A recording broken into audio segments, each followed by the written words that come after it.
Баршаңызға қайырлы күн. Сіздермен бірге Ақерке.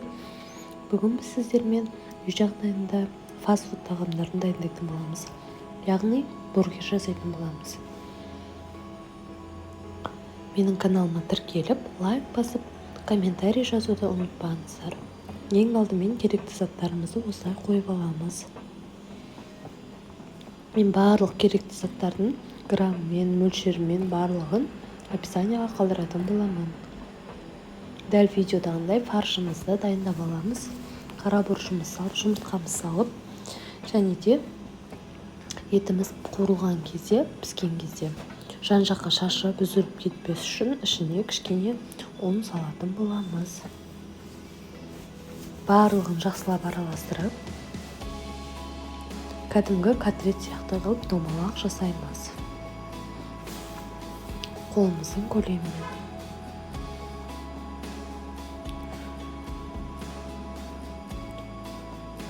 Дәл осылай котлетті егер қалың қылып, жұқал қылып, орташа көлемде мен сияқты жасауларыңызға болады, өздеріңіздің қалауларыңызға байланысты.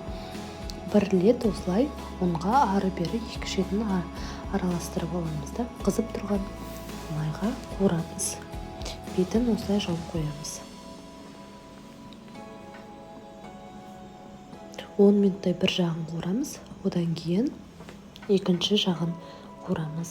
Міндетті түрде қарап тұрыңыздар, күйіп кетпесін котлетіміз. Котлетіміз қуырылғанша осындай дайын булочкаларымызды ортасынан бөліп, қызып тұрған табаға ешқандай май, тұз, ештеңе салмай, соған қыздырамыз. Сіздерде тостер болса, тостарға жазсаңыздар болады. Дәл осылай нанымызды бетін сарғайып, алтын түске келгенше қойып қоямыз қыздырып.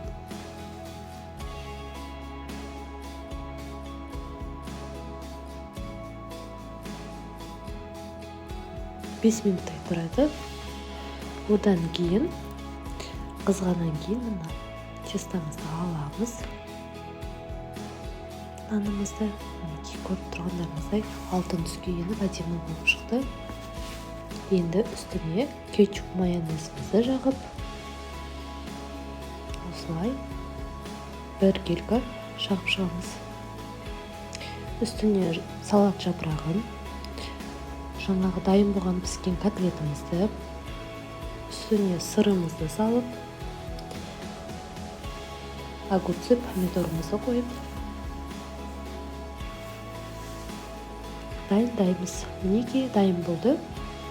Өте тез дайын болады. Міндетті түрде жасап көріңіздер. Балаларға өте жақсы ұнайды. Мен бір жасағанда 5 бургер жасадым. Өте дәмді болды. Міндетті түрде жасап көріңіздер. Каналыма тіркеліп, лайк басып, комментарий жазуды ұмытпаңыздар. Рахмет.